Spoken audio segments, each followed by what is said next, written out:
Hey, everybody, and welcome to Last Week from the Table for July 14th, 2020. I'm your host, DM Gallibond.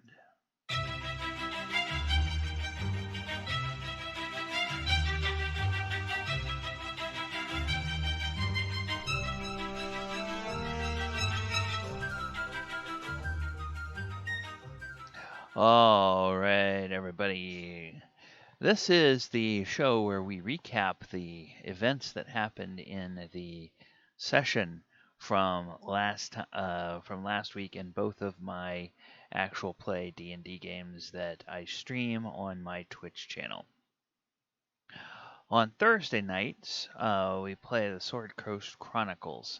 This is where we are going through, kind of taking a survey of all of the published campaigns in a chronological order that is based on one of the chronological orders I have seen on quasi semi-official D&D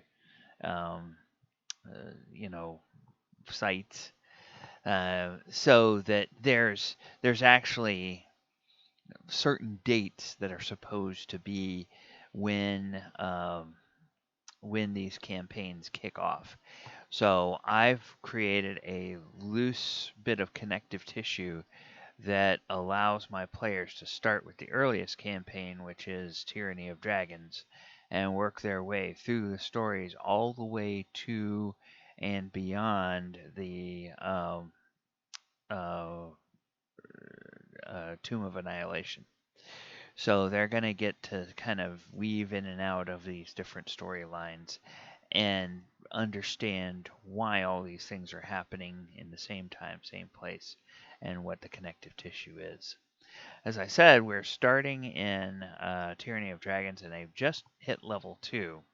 So they made it through the night at Greenest, and this past session they set off to chase after the cultists. And they got about to midday, and they found a group of cultists that were camping. And so they managed to sneak up on them because the humans were fighting with the kobolds over the way the food they had killed should be prepared. And the kobolds wanted it raw, and the humans wanted to cook the pheasants that they had killed. So there was that squabble going on, and the party took that opportunity to go ahead and ambush them while they were squabbling with each other. And so they managed to succeed there. They wound up getting not a whole lot of intelligence out of that, but they wound up getting some cloaks from some of the cultists. And then as the session ended, they actually reached the encampment of the cultists. So they're going to go ahead and next session, this coming Thursday, they're going to start trying to see if they can't sneak their way into that camp and figure out what they can find there.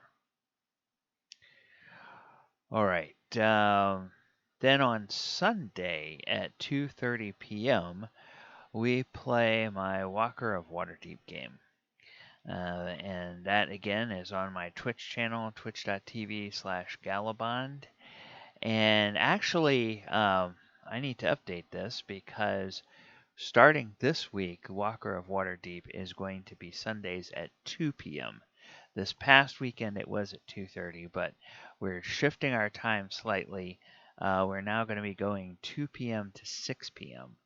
And that is because it better fits with a couple of people's schedules and whatnot to do that 4-hour block. But they are in the middle of the Rathridge mine, and they fought some creepy dolls. And you say, well, yeah, but what kind of monsters were they? No, that is the kind of monster they were. They are creepy dolls. Creepy dolls are a creature type from Magic the Gathering, from the Innistrad set. In D&D, I have based them on one of the constructs, and those things are kind of nasty. They hit hard. They have a huge bucket of hit points.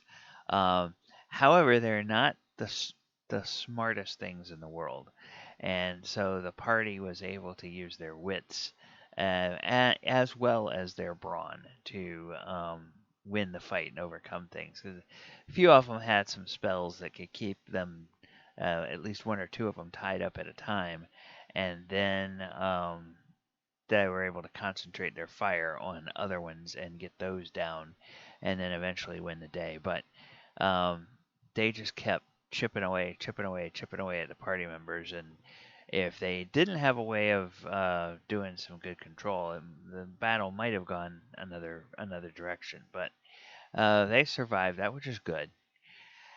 And then they actually uh, made, I don't want to say made friends with, but they uh, made contact with the vampires that are living in the mine. Um, Turns out these vampires are outcasts from some of the vampire houses. Uh, the woman who leads them she's got a philosophy that kind of runs counter to the other existing houses. And so Eric Bellman, um, the half drow in the party, he uh, he actually knows that there's a connection to the Underdark within this mine, and so uh, using his very high charisma and very high persuasion, he was able to convince the um, vampires that they would have far richer hunting and far more savory blood to sample if they went into the Underdark and they hunted the drow. And so he basically uh, sent, got them all excited about going off and finding the drow. Part of the reason he was able to do that is that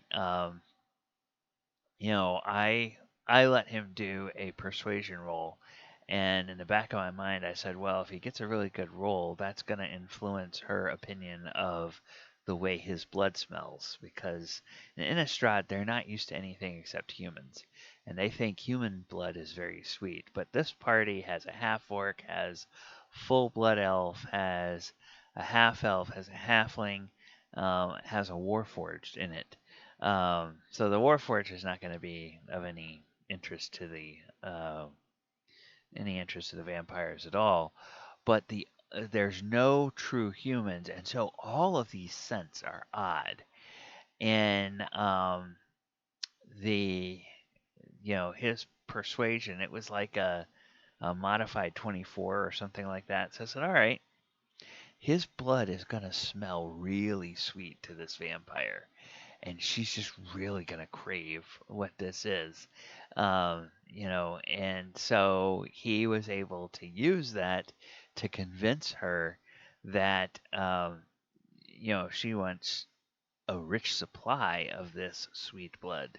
Then where she really needs to go hunting is in the Underdark, and so I'm gonna have to make a few rolls, and it'll probably be some time after the party leaves Innistrad before we figure out what's going on. But then, just in case they ever come back to Innistrad, I'll have to see whatever comes of that. And also, the this has established, of course, and other lore about D&D has previously established that the Underdark may touch on multiple uh, natural world planes or multiple prime material planes. So there could, it might be the same Underdark um, in both Greyhawk and Toril. And so the Underdark might be kind of a weird way that you could uh, do kind of a transit from one plane of existence to another plane of existence. Um, and so this gives me another thing that I can play with later on in the campaign. I'm I've been toying with whether their adventures would take them to the Underdark or not, but it might be that they could get shunted into the Underdark, and then they could find their way out to another destination plane from the Underdark after some adventures there. So that basically two of the threats in the mine are taken care of. The creepy dolls are taken care of, and the vampires are taken care of. But there's a lot of other things in the mine that they need to deal with before they can bring the miners in and actually start trying to harvest the ore that they need. So we have another couple of episodes probably that we will be spending in that mine, clearing it out, and then getting to work trying to find the ore that they actually need. So join us on Sundays at 2:30 on Twitch, or you can join us Sunday or Thursday nights 8 p.m. On Twitch. Also, want to let you know that um, here on the YouTube channel, I have posted, but I have not yet published all of the episodes of the um, Dragon of Icespire Peak. There's 20 sessions from that game. All of those sessions are now posted, and what I'm waiting on publishing them is I'm going through each one and I'm putting some time markers in the comments to tell you, you know, start at this point if you want to skip the table talk at the beginning, and then the break happens from this point to this point, and then if there's any table talk at the end before we shut off the stream, uh, then I tell you how much of that is table talk at the end. That way, if somebody just wants to kind of hear the game and wants to avoid all the other stuff, well, then there's quick ways they can skip ahead to different pieces that they want. All right. Well, thank you very much, everyone. Thanks for watching. Remember, if you like what we're doing here on this channel, click the subscribe button. Hit that post notification bell. You'll be notified every time new content drops on the channel. I have been DM Gallibond. You can find in the comments all the ways you can follow me on social media, as well as information about the live streams that I do. Take care, everybody. Good night, and hope you have a great evening. Bye bye, everybody.